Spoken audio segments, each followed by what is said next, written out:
Friends, मैं आपका दोस्त रितेश अपने एमपीपीएससी नोट्स इन हिंदी चैनल में आप सभी का स्वागत करता हूं। तो फ्रेंड्स, आज मैं एक एमपीपीएससी के सिलेबस का एक जो नया यूनिट है जिसमें भारत के संवैधानिक शासन प्रणाली के बारे में सारे टॉपिक्स दिए हुए हैं, तो उसी का मैं पहला टॉपिक्स का मैंने वीडियो बनाया है जिसका नाम है भारतीय शासन अधिनियम 1919, जिसमें हम डिस्कस करेंगे इसके कई पॉइंट्स में इसको डिस्कस करेंगे कि इनमें जो कौन कौन से महत्वपूर्ण जो तथ्य हैं जो इससे रिलेटेड हैं। तो उस वीडियो को आप पूरा लास्ट तक ज़रूर देखिए और इसमें जितने भी पॉइंट्स मैंने बताए हैं उन सभी को आप अपने नोट्स जो आपने बनाए हुए हैं उसमें ऐड ज़रूर करें। ठीक है फ्रेंड्स, तो इसको लास्ट तक हर एक पॉइंट को ज़रूर ध्यान से देखिएगा। तो चलते हैं हम अपने वीडियो की ओर, देखते हैं कौन कौन से इसमें पॉइंट्स शामिल किए गए हैं। तो देखते हैं फर्स्ट जो पॉइंट है, फर्स्ट पॉइंट कौन सा है। तो इसमें फर्स्ट पॉइंट है, पहले देखते हैं भारतीय शासन अधिनियम 1919 के बारे में थोड़ा जान लेते हैं। तो ये क्या है, भारत शासन अधिनियम 1919 को मॉन्टेग्यू चेम्सफोर्ड सुधार के नाम से भी जाना जाता है। ये जो भारत शासन अधिनियम 1919 है इसे मॉन्टेग्यू चेम्सफोर्ड सुधार के नाम से भी जाना जाता है। मॉन्टेग्यू जो उस समय भारत के राज्य सचिव थे और तथा जो चेम्सफोर्ड थे भारत के तत्कालीन वायसराय थे। कब? 1919 के समय पर ये चेम्सफोर्ड जो थे भारत के वायसराय थे और मॉन्टेग्यू कौन थे? तो ये राज्य सचिव थे, ठीक है, भारत के। और ये एक्ट पारित तो 1919 में हुआ, परंतु इसे लागू 1921 में महारानी विक्टोरिया के पुत्र ड्यूक ऑफ कनॉट द्वारा किया गया था। जो 1919 में ये पारित कर दिया गया था ये एक्ट, भारतीय शासन अधिनियम 1919, ये जो पारित कब किया गया था? तो 1919 में। लेकिन इसे लागू कब किया गया? तो ये 1921 में इसे लागू किया गया। कब कब लागू किया? 1921 में महारानी विक्टोरिया के पुत्र ड्यूक ऑफ कनॉट के द्वारा ये लागू किया गया था 1921 में, ठीक है। इसके बाद देखते हैं जो आगे कुछ महत्वपूर्ण तथ्य जो इसमें फैक्ट्स हैं ये देखते हैं। इस एक्ट के महत्वपूर्ण बिंदु निम्नवत है, जो कि मतलब इस एक्ट से रिलेटेड जो भी इंपॉर्टेंट पॉइंट बनते हैं उन सभी को इसमें हम देखेंगे। क्योंकि फ्रेंड्स, जो एमपीपीएससी का एग्ज़ाम होता है उसमें एक नंबर का क्वेश्चन पूछता है, तो इन्हीं में से किसी एक पॉइंट से रिलेटेड क्वेश्चन बना के वो दे देगा और पूछेगा कि ये किस भारत शासन, मतलब कि उसमें दे देगा कि ये किस अधिनियम के तहत ये वाला आता है। कि मान लीजिए 1919 दे देगा एक अधिनियम, 1935, 1971, ऐसे ही 4-5 ऑप्शन दे देगा आपको और एक कोई भी पॉइंट उठा के क्वेश्चन के रूप में बना के दे देगा कि ये कब लागू किया गया था भारत में, किस अधिनियम के तहत। तो वही आपको टिक लगाना पड़ेगा। तो पहले देख लेते हैं 1919 के जो ये सारे पॉइंट है इंपॉर्टेंट, इसके पॉइंट्स देखते हैं। तो पहला पॉइंट है फ्रेंड, 20 अगस्त 1917 को ब्रिटिश सरकार ने पहली बार घोषित किया कि उसका उद्देश्य भारत में क्रमिक रूप से उत्तरदायी सरकार की स्थापना करना है। क्या किया घोषणा 20 अगस्त 1917 को? तो ब्रिटिश सरकार ने पहली बार घोषित किया कि उसका उद्देश्य भारत सरकार में क्रमिक रूप से उत्तरदायी सरकार की स्थापना करना है। ऐसा किसने कहा? तो ब्रिटिशर्स ने कहा, ठीक है ना। इसके बाद देखते हैं दूसरा पॉइंट क्या है। ब्रिटेन में भारत के उच्चायुक्त कार्यालय का गठन किया गया। ब्रिटेन में जो भारत के उच्चायुक्त कार्यालय, हाई कमिश्नर का कार्यालय जो होता है, ऑफिस का गठन किया गया। कहाँ? तो ब्रिटेन में किया गया। और किस अधिनियम के तहत? तो अधिनियम 1919 के तहत किया गया। एवं भारत सचिव के कुछ कार्य उसे स्थानांतरित कर दिए। जो भारत के सचिव के कुछ कार्य थे जो वो उसे किसे स्थानांतरित कर दिए गए? उच्चायुक्त को, जो, ठीक है ना, जो कि ब्रिटेन में क्या किया गया था? स्थापित किया गया था। इसके बाद देखते हैं नेक्स्ट पॉइंट क्या है। तो नेक्स्ट पॉइंट है फ्रेंड, केंद्रीय और प्रांतीय विषयों की सूची की पहचान कर एवं उन्हें पृथक कर राज्यों पर केंद्रीय नियंत्रण कम कर दिया गया। क्या किया गया फ्रेंड इसमें? और केंद्रीय और प्रांतीय विषयों की सूची की पहचान करके एवं उन्हें पृथक पृथक करके राज्यों पर केंद्रीय नियंत्रण को कम कर दिया गया, लेकिन सरकार का ढांचा केंद्रीय और एकात्मक ही बना रहा, ठीक है ना। ये सारे पॉइंट्स देखते जाइए, 1919 के अधिनियम के तहत हैं, तो इन पॉइंट्स को आप नोट भी करते जाइए। इसके बाद देखते हैं फोर्थ क्या है। फोर्थ नंबर है, केंद्रीय और प्रांतीय विधान परिषदों को अपनी अपनी सूची के विषयों पर कानून बनाने का पूर्ण अधिकार प्रदान किया गया। ठीक वैसे ही जैसे कि आज आप देखते हैं कि समवर्ती सूची है, राज्य सूची है और केंद्रीय सूची है, तो इन सभी पर जो मतलब राज्य सूची में राज्य कानून बना सकते हैं कि, और संघ सूची पर केंद्र सरकार बनाती है, और समवर्ती सूची पर केंद्र और राज्य दोनों बना सकते हैं। उसी तरह जो 1919 के अधिनियम में भी केंद्रीय और प्रांतीय विधान परिषदों को अपनी अपनी सूची के विषयों पर कानून बनाने का पूर्ण अधिकार प्रदान किया गया, ठीक है ना, कि अपने हिसाब से बना सकते हैं अपनी अपनी सूची पर कानून। इसमें प्रांतीय विषयों को पुनः दो भागों हस्तांतरित और आरक्षित में विभक्त किया गया। प्रांतीय विषयों को कितने भागों में? दो भागों में, हस्तांतरित और दूसरा आरक्षित में विभक्त किया गया, ठीक है। इसके कुछ पॉइंट, इससे जो फोर्थ पॉइंट है इसके कुछ सब पॉइंट्स देखते हैं क्या क्या हैं। तो हस्तांतरित विषयों पर गवर्नर उन मंत्रियों की सहायता लेता था जो विधान परिषद के प्रति उत्तरदायी थे। जो विधान परिषद के प्रति उत्तरदायी मंत्री थे उनकी जो हेल्प कौन लेता था? तो हस्तांतरित विषयों पर गवर्नर लेता था, ठीक है ना। इसके बाद आरक्षित विषयों पर गवर्नर कार्यपालिका परिषद की सहायता से शासन करता था।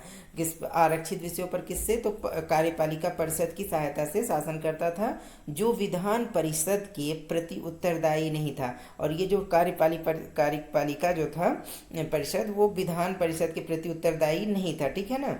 इसके बाद देखते हैं जो अगला पॉइंट इसी से रिलेटेड क्या है। तो अगला पॉइंट है, शासन की इस दोहरी व्यवस्था को द्वैत शासन व्यवस्था कहा गया। ये देखिए, एक हस्तांतरित विषय वाला जो मामला था और एक आरक्षित विषय, इन दोनों की जो इस तरह से चलने लगा था शासन व्यवस्था, दोहरी शासन व्यवस्था, उसे क्या कहा गया? द्वैत शासन व्यवस्था कहा गया, ठीक है ना।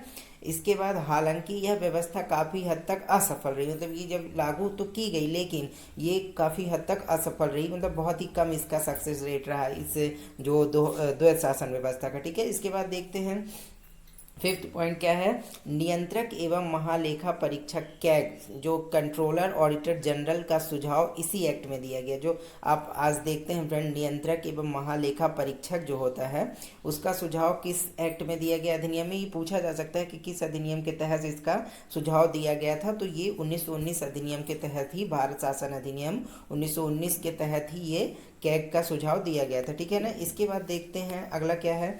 तो अगला है पॉइंट्स जो है 6 पॉइंट है, रियासतों को तीन श्रेणियों में बांटने की व्यवस्था मॉन्टेग्यू चेम्सफोर्ड सुधारों में से ही एक सुधार था। जो आपने देखा होगा फ्रेंड्स कि जो 3 श्रेणियों में हमारा भारत जब आज़ाद हो गया था तो उसमें आपने देखा होगा कि 3 श्रेणियों में भारत बटा हुआ था, ABC करके कैटेगरी बना दी गई थी, जिसमें श्रेणियों को 3 श्रेणियों में बांटने की व्यवस्था मॉन्टेग्यू चेम्सफोर्ड सुधारों में ही एक सुधार था। मतलब इसी अधिनियम के तहत कहा गया था कि भारत की जो रियासतों को 3 श्रेणियों में बांट देना चाहिए, ठीक है ना। इसके बाद इस अधिनियम में पहली बार देश में द्विसदनी व्यवस्था और प्रत्यक्ष निर्वाचन की व्यवस्था प्रारंभ की गई। जो इसी अधिनियम में पहली बार देश में द्विसदनी व्यवस्था, 2 सदन जिसमें हो, और प्रत्यक्ष निर्वाचन की व्यवस्था प्रारंभ की गई, ठीक है। इस प्रकार भारत में विधान परिषद के स्थान पर द्विसदनी व्यवस्था यानी राज्यसभा और लोकसभा का गठन किया गया। जो भारत का जो शासन अधिनियम 1919 था फ्रेंड्स, उसी के तहत जो आप राज्यसभा और लोकसभा देखते हैं उसी के तहत ये गठन किया गया था, ठीक है ना। ये मोस्ट ऑफ में पॉइंट है क्योंकि इसमें पूछ सकता है कि किस अधिनियम के तहत राज्यसभा और लोकसभा का गठन किया गया। इसके बाद जो 8वां पॉइंट है ये क्या है। तो दोनों सदनों के बहुसंख्यक सदस्यों को प्रत्यक्ष निर्वाचन के माध्यम से निर्वाचित किया गया। जो दोनों सदनों के बहुसंख्यक जो सदस्य थे, ज़्यादा जिनकी संख्या थी, जिससे मतलब कि कास्ट के लोग, जैसे कि आप देखते हैं हिंदू मुस्लिम उस समय बहुत वो चल रहा था अंग्रेजों के कारण, तो उसी में बहुसंख्यक सदस्यों के प्रत्यक्ष निर्वाचन के माध्यम से निर्वाचित किया गया था दोनों सदनों में बहुत सारे सदस्यों को, ठीक है ना। और इसके बाद कुल सदस्य जो हैं, कुल सदस्य कितने थे? तो उसमें 8 थे। और प्रथम पद की जो इसमें जो एक जो वो बनी थी फ्रेंड कि मतलब शासन कैसे किया जाएगा भारत में, तो उसमें जो सदस्य थे तो कुल 8 लोगों की एक वो बनाई गई थी कि इस 8 लोग ही भारत पर मतलब कि देख रेख करेंगे कि कैसे शासन किया जाना है, ठीक है ना। तो वो 8 लोगों का सदस्य का एक ग्रुप बना हुआ था जिसमें 8 सदस्य थे। और प्रथम पद कौन था? तो वायसराय, जो ब्रिटिश का होता था, ब्रिटिशर्स का वायसराय होता था। तो वो क्या करता था, वो मेन हेड होता था भारत को चलाने के लिए। और द्वितीय पद पे कौन था? तो ये कमांडर इन चीफ, ये भी ब्रिटिश मतलब कि ब्रिटेन का ही होता था, ठीक है ना, द्वितीय पद पे भी और प्रथम पद पे भी। और कुल 8 सदस्य होते थे, शेष 6 सदस्य में से 3 का भारतीय होना अनिवार्य था। ये जो 8 में से तो 2 तो देखिए, एक पहला वायसराय था, दूसरा था कमांडर इन चीफ, ब्रिटिश का ही था। और जिसमें से शेष 6 सदस्य जो बचे थे, 2 में से 8 में से 2 तो निकल गए और 6 बचे, जिनमें से 3 लोगों का भारतीय होना अनिवार्य था, ठीक है।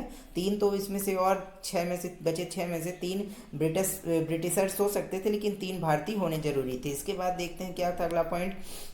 तो अगला पॉइंट था फ्रेंड, इसमें सांप्रदायिक आधार पर सिखों, भारतीय, ईसाई, आंग्ल भारतीयों और यूरोपियों के लिए भी पृथक निर्वाचन का सिद्धांत का विस्तार कर दिया गया।